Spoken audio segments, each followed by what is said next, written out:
Welcome to Motivational Forum 426. Digestive system is the topic of our discussion. This video will be made in different parts. Like in first part we will discuss about the oral cavity, then the esophagus, then stomach, then hepatobiliary system involvement, pancreas involvement, and intestine like small intestine and the large intestine. So in this video only we will discuss about the oral cavity, also called as mouth, also called as buccal cavity.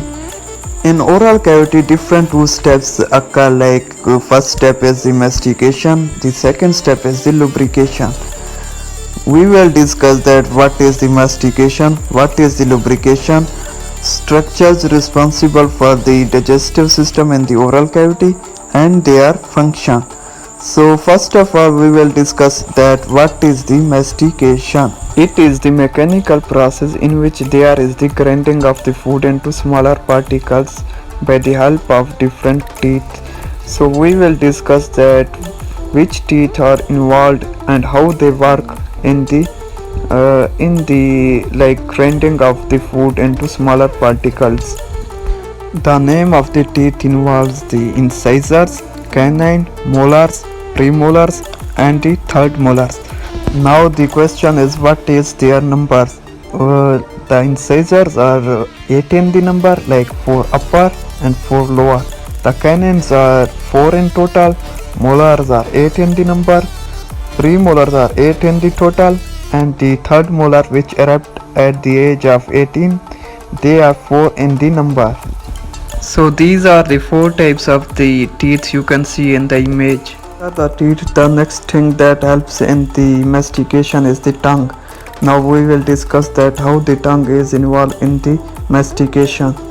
Tongue reposition the food particles that should be crushed by the teeth. So in this way it helps in the mastication. Tongue pushes the food particles towards the teeth to be crushed. If they are partially crushed, then it repositions again that particles to come on the surfaces of the teeth to be recrushed. When a person eats something, he feels some tastes like bitter, sour or sweety.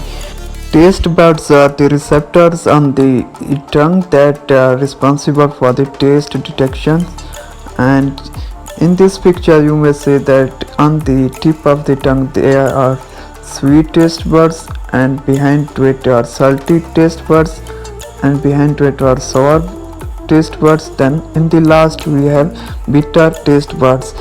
In this way when a person eats something, then he gets different taste according to the taste buds locations and according to the food that he has been eating. So I will not go into the detail of the tongue, like the anatomy and which nerve innervates the tongue, which accessory muscles or which muscles help in the tongue for the movement.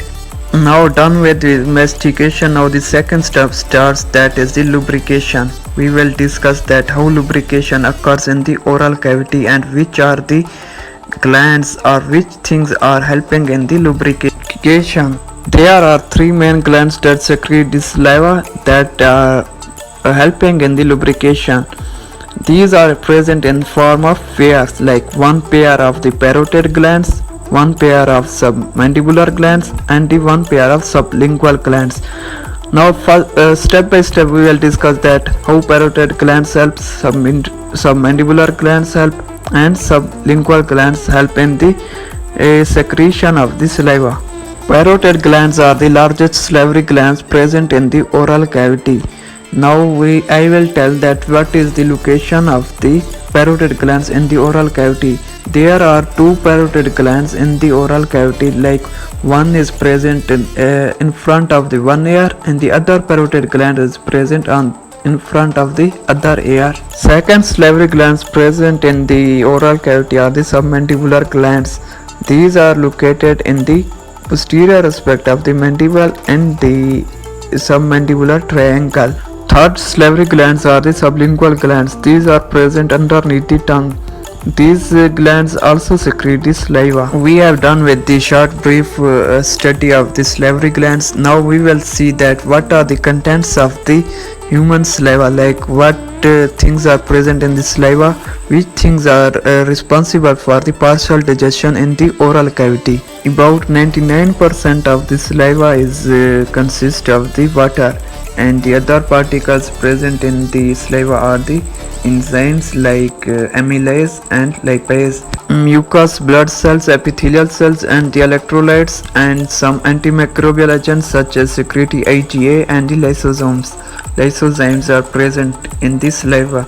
We discussed two types of enzymes are present in the saliva, like amylase, that is responsible for the digestion of the carbohydrates, and lipase, that is responsible for the digestion of the lipids.